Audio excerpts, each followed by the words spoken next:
Saludos amigos televidentes. Estamos en la serie que hemos titulado El regreso de Cristo, hablando acerca de ese tema tan importante, tan relevante de la segunda venida de Cristo. Hoy entramos en el tema número 16, lo hemos titulado Señales características del tiempo del fin y esta es la parte 2. En el tema anterior estudiamos 3 señales características del tiempo del fin. La primera, el inicio de la comprensión de las profecías dadas por Dios a través del profeta Daniel. La segunda que estudiamos fue los tiempos difíciles característicos del tiempo del fin. Y la tercera, la propagación de la apostasía dentro del cristianismo nominal. Continuamos esa serie y hoy vamos a estudiar una sola señal que es tan importante que dedicamos el programa solo a esa señal. Tiene que ver con la predicación del Evangelio eterno por última vez a la humanidad en el contexto del juicio de Dios en progreso. Vamos a continuar utilizando la versión católica de las Escrituras conocida como Nácar Colunga, edición de 1944. Si desea una copia digital del bosquejo de este tema, con mucho gusto se lo hacemos llegar de manera gratuita, pero tiene que solicitarlo por correo electrónico o a través del teléfono a la dirección, a la información que estamos proyectando en pantalla a lo largo del programa. Para entender mejor la señal que vamos a estudiar en esta ocasión, hemos dividido el tema en 3 partes. En la primera parte vamos a hablar del Evangelio eterno. En la segunda parte vamos a hablar del Evangelio pervertido. Y en la última parte vamos a hablar de la hora del juicio. Sin otra cosa que anticipar, vamos inmediatamente a la primera parte, el Evangelio eterno. Y eso nos lleva a Apocalipsis capítulo 14 y versículo 6, que dice así: Vi otro ángel que volaba por medio del cielo y tenía un evangelio eterno para pregonarlo a los moradores de la tierra, a toda nación, tribu, lengua y pueblo. Juan ve ahora otro ángel. Es otro de los mensajeros de Dios. Este ángel específicamente volaba por en medio del cielo. Y ese acto es simbólico, implica celeridad, una obra que debe ser hecha sin dilación. Y también implica alcance, una obra que atañe a todos los habitantes de la tierra, a todos los que poblan la tierra en este tiempo del fin. El ángel que volaba por en medio del cielo tenía un evangelio eterno. El evangelio es uno. El evangelio es perfecto porque es obra de Dios. Es eterno porque nunca necesitó y nunca necesitará ser modificado. El evangelio que tenía el ángel que volaba por en medio del cielo nunca fue alterado, nunca fue pervertido, es el Evangelio eterno. Pasemos a la segunda parte del tema. Vamos a hablar del Evangelio pervertido y esto nos lleva al libro de Gálatas y vamos a leer allí en el capítulo 1 los versículos 6 al 9. Leemos los versículos primero y luego los vamos a analizar uno a uno. Gálatas 1, 6 al 9 dice así: Me maravillo de que tan pronto, abandonando al que os llamó a la gracia de Cristo, os paséis a otro evangelio. No es que haya otro, lo que hay es que algunos os turban y pretenden pervertir el evangelio de Cristo.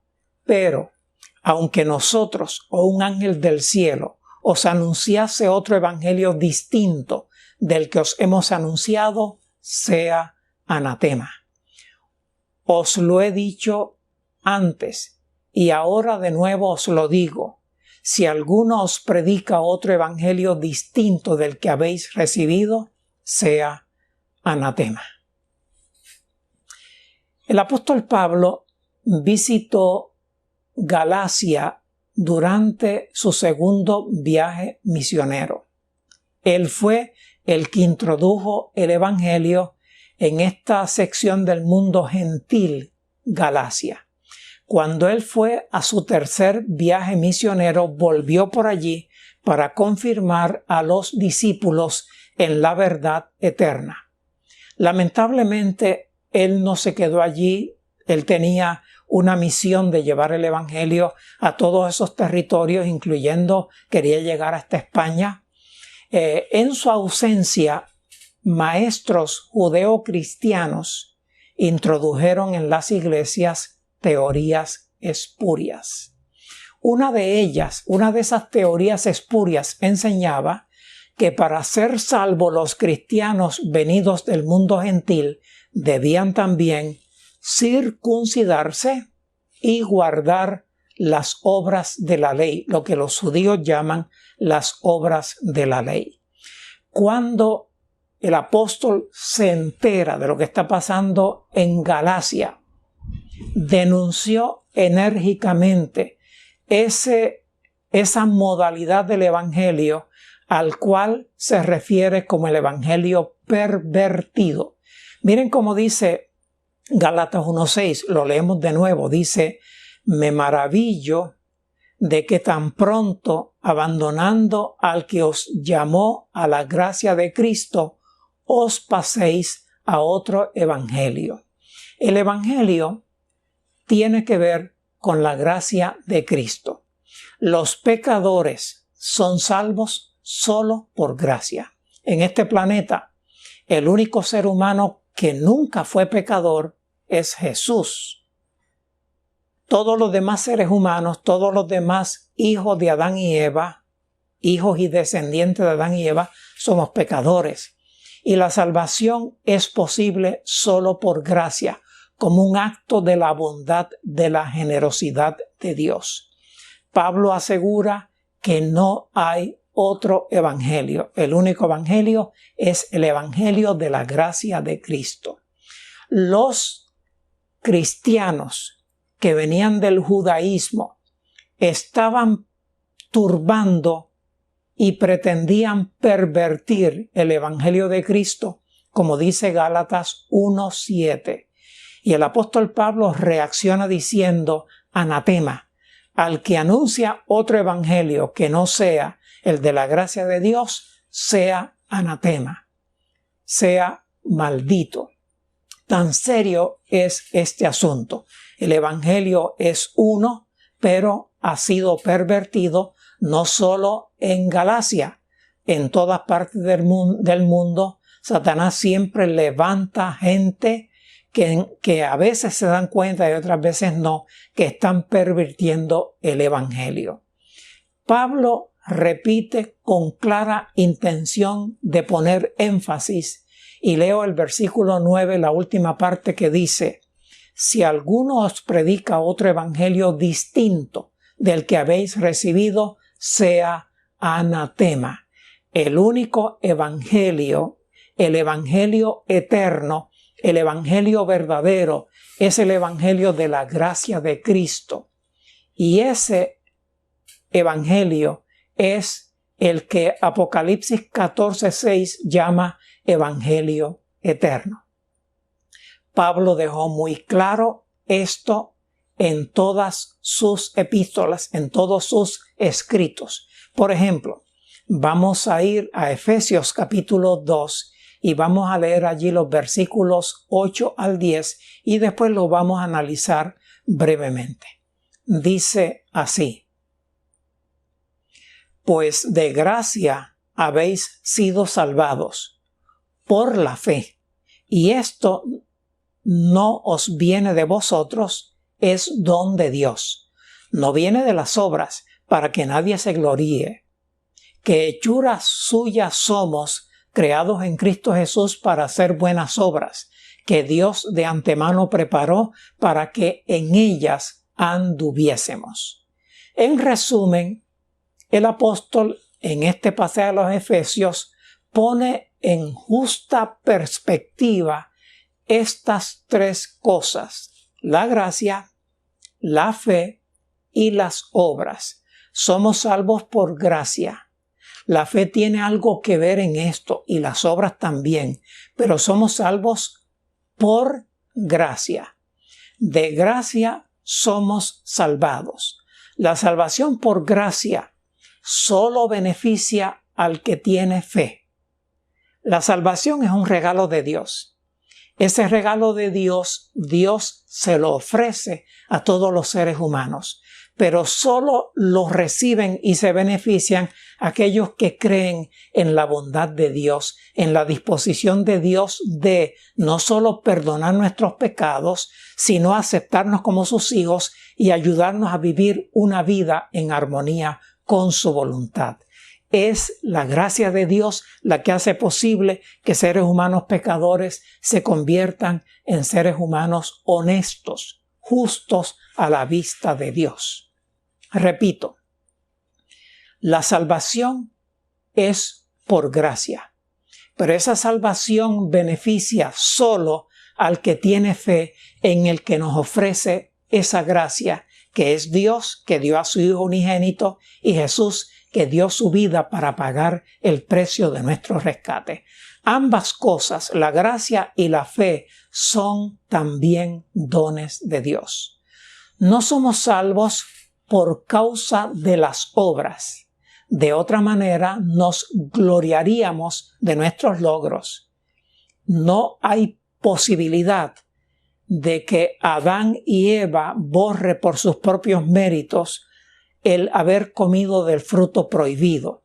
No hay posibilidad que usted y yo, por nuestros propios méritos, borremos los pecados que hemos cometido en la vida. Eso es imposible. Somos pecadores y solamente podemos cambiar por gracia y por fe. La salvación es por gracia. La fe nos permite apropiarnos de la salvación, y esa salvación no es fruto de nuestras obras, es fruto de la gracia de Dios que aceptamos por la fe. La gracia de Dios y la fe, que también es un don de Dios que nosotros ejercitamos, nos convierten en nuevas criaturas en Cristo Jesús. Todos aquellos que aceptan el don de la salvación, todos aquellos que ponen su fe en Jesús como el único Salvador, se convierten, gracias al Espíritu Santo, en nuevas criaturas, seres humanos que antes estaban abocados al pecado, ahora su inclinación es hacia la justicia. El propósito de esa transformación de nuestras vidas es para hacer las buenas obras que Dios de antemano preparó para que en ellas anduviésemos. En otras palabras, Dios nos ofrece la salvación como un don de la gracia, de su gracia. Nosotros nos apropiamos de ese don por la fe en Dios, por la fe en Jesús, el que pagó el precio de nuestro rescate. El recibir el don de la salvación por la fe obra en nosotros una nueva creación y nos convertimos en nuevas criaturas en Cristo Jesús. Las obras que producimos ahora son el resultado de la salvación y no la causa de la salvación. Por eso es que no somos salvos por obras, somos salvos por gracia. Las obras que nosotros llevamos a cabo, como por ejemplo compartir el Evangelio que hemos conocido con otros que no lo han conocido, esas obras y cualquier otra obra de bondad no son para que seamos salvos, sino son fruto de la salvación. Las buenas obras son resultado y no causa de la salvación, que eso quede bien claro. Pasamos a la última parte. Vamos a hablar de la hora del juicio. Tenemos que volver al ángel de Apocalipsis 14:6, volaba por en medio del cielo, tenía un evangelio eterno y la misión era proclamarlo a los moradores de la tierra, a toda nación, tribu, lengua y pueblo. Ahora, habiendo entendido el versículo 6, pasamos al versículo 7 y dice Apocalipsis 14:7 de la siguiente manera. Diciendo a grandes voces, temed a Dios y dadle gloria, porque llegó la hora de su juicio, y adorad al que ha hecho el cielo y la tierra, el mar y las fuentes de las aguas. El ángel que Juan vio volando por en medio del cielo daba su mensaje a grandes voces. Eso significa que habla con la autoridad que Dios delegó en él. Su voz, además, debe ser oída clara, distintamente por todos los seres humanos. Y este ángel va repitiendo el mensaje del Evangelio eterno a medida que se desplaza por el cielo y va beneficiando a los diferentes habitantes de los diferentes países de la tierra. Este ángel decía 3 cosas que se pueden recibir como consejos, exhortaciones, órdenes o llamados. Lo primero que aconseja, el primer llamado, la primera exhortación, la primera orden es temed a Dios. Temer a Dios es un imperativo, es volverse a Dios de verdad, de corazón, es abandonar todo tipo de servidumbre, todo tipo de esclavitud, ya sea servidumbre o esclavitud por ignorancia o por iniquidad. Con relación a la servidumbre o esclavitud por ignorancia, consiste en seguir las directrices de autoridades religiosas que nosotros aceptamos, ignorando que esas directrices se apartan de la verdad de Dios y de la voluntad de Dios. Eso es servidumbre por ignorancia.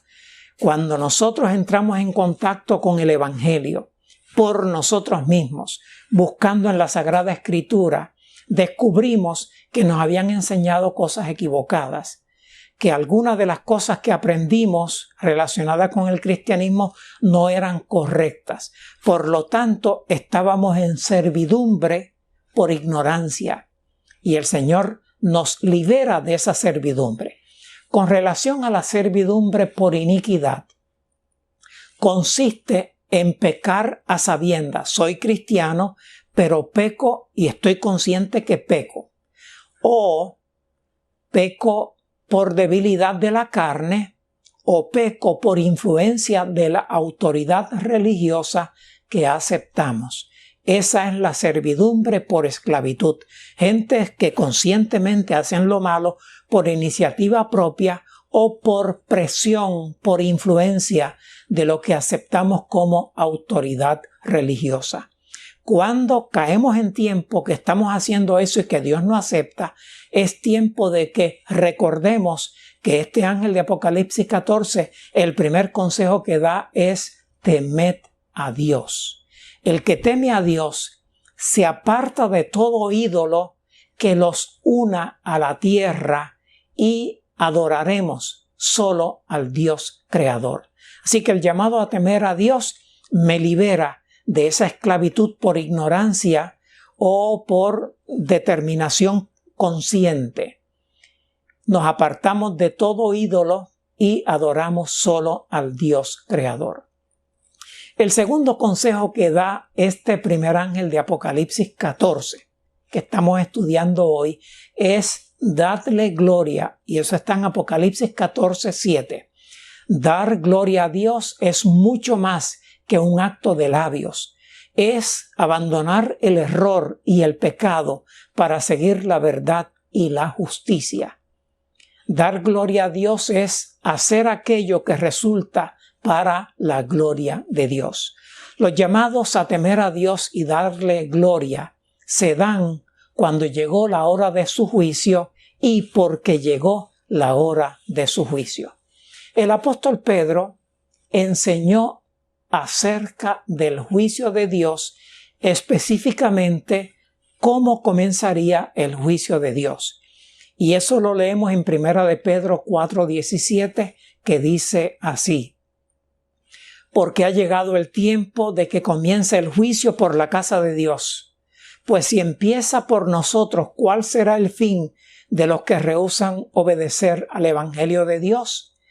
El juicio de Dios comienza por la casa de Dios, comienza por aquellos que han profesado obedecer el Evangelio. Estos seremos los primeros en pasar por el juicio de Dios.